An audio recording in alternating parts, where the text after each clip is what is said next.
ሰላም ጤና ይስጥልን ክቡራትና ክቡራን የኤንቢሲ አማራ ዴሊ ኒውስ አድማጭና ተመልካቾቻችን የዕለተ ሰኞ ሰኔ 16 ቀን 2017 ዓ.ም የሀገር ውስጥና ዓለም አቀፍ ሁነቶችን ወደ እናንተ የምናደርስ ይሆናል። መረጃው ለሁሉም እንዲደርስ ቪዲዮውን ላይክ፣ ሼር፣ ሰብስክራይብ በማድረግ እንድትጀምሩት በአክብሮት እየጠየቅን ወደ መረጃዎቹ እናልፋለን። እስከ ፕሮግራማችን ፍጻሜ ድረስ አብራችሁን ቆዩ።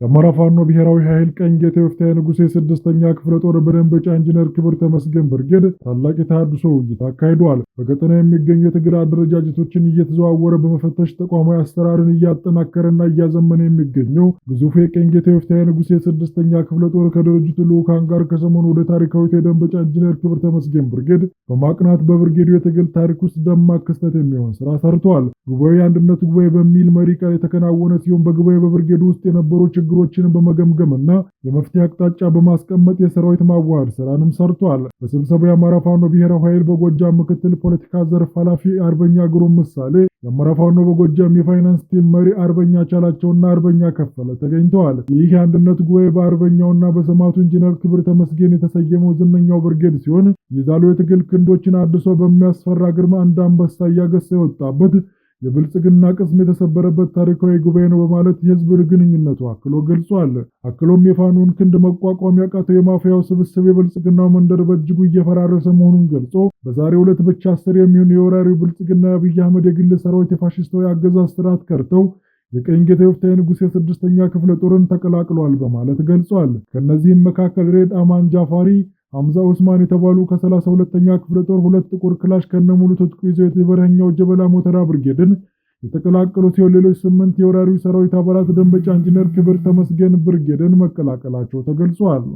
በአሸባሪው ብልጽግና ኃይል በሰከላ ወረዳ ግሽ አባይ ከተማ ዙሪያ ባሉ ቀበሌዎች የታፈኑ ነዋሪዎችን የግዮን ብርጌድ አስለቀቀም። የብልጽግና መንግስት እድሜውን ለማራዘም ብዙ መላምቶችን እየሞከረ እንደሚገኝ የታወቀ ቢሆንም ሰዎችን በግዴታ ሰልፍ ትወጣላችሁ በማለት ከኮለል ቀበሌ 34 ሰዎች፣ ሳውሳ 50 ሰዎች፣ ጎንደር 64 ሰዎችን ከቤተ ክርስቲያን አፍኖ ወደ ሰከላ ግሽ አባይ ከተማ ይዞ ሲንቀሳቀስ የነበረውን ኃይል የግዮን ብርጌድ አናብስቶች አባ ግሽ ሻለቃ፣ ግትም ሻለቃና ኃይሌ አድማሱ ሻለቃ በአንድ ላይ ጥምረት በመፍጠር ጠላት ላይ መብረቃዊ ጥቃት በመሰንዘር ከታፈኑ ሰዎች መካከል 144 ንጹሃንን አስለቅቀዋል። ሰከላ ወረዳ ግሽ አባይ ከተማ የመሸገው አሸባሪው ኃይል 22 ንጹሃንን አፍኖ የወሰደ ሲሆን ፋኖን ታወግዛላችሁ፣ ፋኖን የማታወግዙ ከሆነ እናንተም ፋኖ ናችሁ ትረሸናላችሁ በማለት ሲያስፈራራቸውና ስልጠና ሲሰጥ እንደዋለ የውስጥ መረጃ ምንጮቻችን ለሚዲያችን አክለው ገልጸዋል።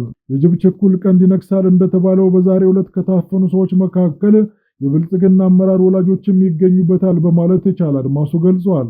ከጎጃም ሳንወጣ የአማራ ፋኖ ብሔራዊ ኃይል በጎጃም ቀጠና 1ኛ ክፍለ ጦር ባህር ዳር ብርጌድ በላይ ዘለቀ ሻለቃ በትናንትናው ዕለት ሰኔ 15 ቀን 2017 ዓ.ም ከጠዋቱ 5 ሰዓት ላይ ጥላት ከዓመታት በላይ በባህር ዳር ከተማ በቅርብ ርቀት ከሚገኘው ዘንዘልማ ሳተላይት ከተማ የባህር ዳር ዩኒቨርሲቲ አንዱ አካል የሆነው ዘንዘልማ ዩኒቨርሲቲ ውስጥ የሚገኙ ባንዳ ሚሊሻዎችን የበላይ ዘለቀ አናብስት አባላት ተሰበው በመግባት 2 ሚሊሻዎችን እስከ ወዲያኛው ሲሸኙ በርካታ ቁስለኛ ባንዳ ሚሊሻ ወደ ቀበሌ 11 አጼ ቴዎድሮስ ክፍለ ከተማ አዲስ ዓለም ሆስፒታል ሕክምና እርዳታ እየተደረገላቸው ይገኛል። ይህን የክንደ ነበልባሉን ፋኖ ጡንቻ አልችል ብሎ በጠዋት ሙትና ቁስለኛ የሆነ የባንዳ ስብስብ ጉልበቱን የሚያሳየው ሰላማዊ ነዋሪ ላይ መሆኑ መግለጫ ባህሪ ሆኗል። በዚህም በደረሰበት ጉዳት ተናዶ ተወርዋሪው ፋኖ ላይ ምንም ጉዳት ማድረስ አልችል ሲል ዘንዘልማና አካባቢው ያሉትን ንጹሃን ህዝብ ደብድቧል፣ አስሯል። አለፈ ብሎ የፋኖ ቤተሰብ በርና መስኮት በመገንጠል የቤት ዕቃ መዝረፍና ማውደሙን ማረጋገጥ ችለናል።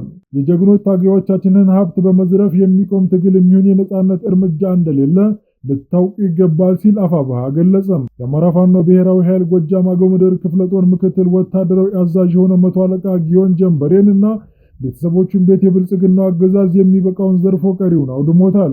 ተሸናፊው ስርዓት የመቶ አለቃውን ቤት ጨምሮ የእናቱን የሁለት ወንድሞቹን ቤትና ንብረት ዳንግላ ላይ ዘርፎ ቀሪውን አውድሞታል የተባለ ሲሆን ውንብድና መገለጫ የሆነው ይህ ስርዓት ከአሁን በፊት ዳንግላ ላይ በተመሳሳይ ክፍለ ጦራችን ሰብሳቢ የሆነውን የአርበኛ ዘመን ተሻለ ቤት አውድሞ ንብረቱን መዝረፉ የቅርብ ጊዜ ክስተት እንደነበር አይዘነጋም። መንገድ መሪና ጠቋሚ ሆናችሁ በፋኖችና ቤተሰቦች ላይ ሀብትና ንብረት ጉዳት እንዲደርስ እያደረጋችሁ ያላችሁ ባንዳዎች ከድርጊታችሁ እንድትቆጠቡ ተደጋጋሚ ጊዜ ቢነገራችሁም በዚህ መረጃ ተግባራችሁ ቀጥላችሁበታል። ለሚወሰድባችሁ እርምጃና ለሚመጣው ነገር ሁሉ ተጠያቂነቱን እናንተ የምትወስዱ ይሆናል በማለት ይበልጣል እውነቱ ገልጿል።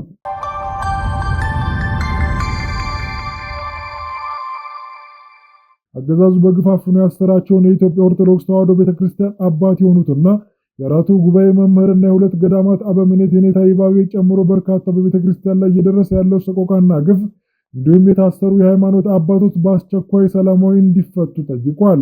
በሰልፉ ላይ የተስተጋቡ መፈክሮች በመሃልም በብልጽግና ቤተክርስቲያናችን ላይ እጁን ያንሳ፣ ቅዱስ ሲኖዶስ ቤተክርስቲያንና መምህራኖቻችንን ያክብር፣ የአብነት ተማሪዎችንና መምህራንን በማሰር የሚገኝ ድል የለም፣ ፍትህ ለአባቶቻችን፣ ሃይማኖትና ፖለቲካ የተለያዩ ናቸውና ሌሎችም ይገኙበታል ነው የተባለው።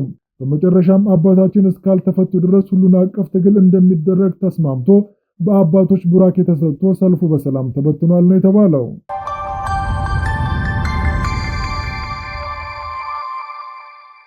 እስራኤል ባልተጠበቀ መልኩ በኢራን ላይ የከፈተችው ጥቃት ኢራናውያንን ብቻ ሳይሆን በአገራቸው ያለውን ጦርነት ሸሽተው መጠለያ ብለው የመጡ ሱዳናውያንን አጣብቅኝ ውስጥ ከቷቸዋል። ሱዳናውያኑ በተጠለሉባት ኢራን ውስጥ ሕይወታችንን እናቆያለን፣ ትምህርት ስራ እናገኛለን በሚል ተስፋ ነበር ያቀኑት። ከነዚህ መካከል ሱዳናዊ የሜካኒካል ኢንጂነሪንግ ተማሪ የሆነውና ለደህንነቱ ሲል ስሙን መጠቀስ ያልፈለገው ሳሊም መሐመድ አንዱ ነው። ሱዳን በርስ በርስ ጦርነት ውስጥ 2 ዓመት ያለፋ ሲሆን በሀገር ውስጥ በሚሊዮን የሚቆጠሩ ሰዎች ሲፈናቀሉ ሌሎች ደግሞ ከሱዳን ወጥተው ወደ ተለያዩ ሀገራት ተሰደዋል።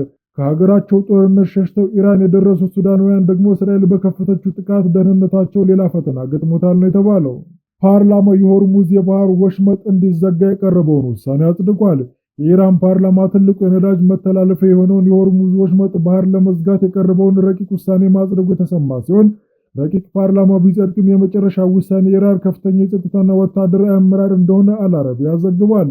እርምጃው አሜሪካ ትናንት ሌሊት በኢራን የኒውክሌር ተቋማት ላይ ጥቃት መፈጸሟን ተከትሎ የተወሰደ መሆኑ የታወቀ ሲሆን የሆርሙዝ የባህር ወሽመጥ ከ20 እስከ 30 በመቶ ገደማ የሚሆነውን የዓለም የነዳጅ ዘይት መተላለፊያ ሰርጥ ሲሆን ሰርጡ ከተዘጋ የነዳጅ ዘይት ዋጋ በከፍተኛ ሁኔታ እንደሚንርና የአቅርቦት እጥረት እንደሚከሰት ዘገባዎች ጠቁመዋል።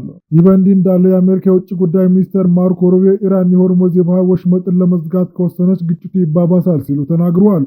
ውሳኔው የአሜሪካን እርምጃ እንደሚያስከትል ማስጠንቅቀዋል። ዩናይትድ ስቴትስ በቅርብ አገሯ በኢራን ላይ የሰነዘረችውን የአየር ጥቃት አጥብቃ እንደምታወግዝ ሰሜን ኮሪያ አስታወቀች። ይህ መግለጫ የወጣው ፒዮንግያንግ ከቴህራን ጋር ያላትን የጠበቀ ወዳጅነት በድጋሚ የሚያረጋግጥ ነውም ተብሏል። የሰሜን ኮሪያ የውጭ ጉዳይ ሚኒስቴር ቃል አቀባይ እሁድ ዕለት ባወጡት መግለጫ የአሜሪካ ጥቃት የአንድ ሉዓላዊ ሀገር ግዛት አንድነትና የደህንነት ጥቅሞች በኃይል የተረጋገጠና የተባበሩት መንግስታት ቻርተርን የሚጥስ ነውም ብለውታል። ቃል አቀባዩ ለቀጠናው ውጥረት መባባስ ተጠያቂ ያደረጉት እስራኤልን ሲሆን የማያቋርጡ የእስራኤል የጦርነት እንቅስቃሴዎችና የግዛት ማስፋፋት በምዕራባዊ ዩናይትድ ስቴትስ በቅርብ ሀገሯ በኢራን ላይ የሰነዘረችውን የአየር ጥቃት አጥብቃ እንደምታወግዝ የሰሜን ኮሪያ አስታወቀች። ይህ መግለጫ የወጣው ፒዮንግያንግ ከቴህራን ጋር ያላትን የጠበቀ ወዳጅነት በድጋሚ የሚያረጋግጥ ነውም ተብሏል። የሰሜን ኮሪያ የውጭ ጉዳይ ሚኒስቴር ቃል አቀባይ እሁድ ዕለት ባወጡት መግለጫ የአሜሪካ ጥቃት የአንድ ሉዓላዊ ሀገር የግዛት አንድነትና የደህንነት ጥቅሞች በኃይል የረገጠና የተባበሩት መንግስታት ቻርተርን የሚጥስ ነው ብለውታል። ቃል አቀባዩ ለቀጠናው ውጥረት መባባስ ተጠያቂ ያደረጉት እስራኤልን ሲሆን የማያቋርጥ የእስራኤል የጦርነት እንቅስቃሴዎችና የግዛት ማስፋፋት በምዕራባውያን ሀገራት ድጋፍ የሚደረግለት ነው ሲሉም አክለዋል። በመግለጫውም ዓለም አቀፉ ማህበረሰብ የአሜሪካንና የእስራኤልን ግጭት ቀስቃሽ ድርጊት በአንድ ድምፅ እንዲያወግዝና ውድቅ እንዲደረግ ጠንካራ ጥሪ አቅርበዋል። ኢራንና ሰሜን ኮሪያ ለረጅም ጊዜ የዘለቀ ወዳጅነት ያላቸው ሲሆን ሁለቱም ሀገራት በምዕራባውያን ማዕቀፍ ስር ይገኛሉ። በተለይም በሚሳኤልና በኒውክሌር ቴክኖሎጂ ልማት ላይ በድብቅ ይተባበራሉ ተብሎ በስፋት የሚጠረጠሩት እነዚህ ሁለት ሀገራት የሰሜን ኮሪያ የውግዘት መግለጫ ከዲፕሎማሲያዊ ድጋፍ በኋላ የስትራቴጂክ አጋርነት ማሳያ እንደሆነም ተገልጿል ነው የተባለው።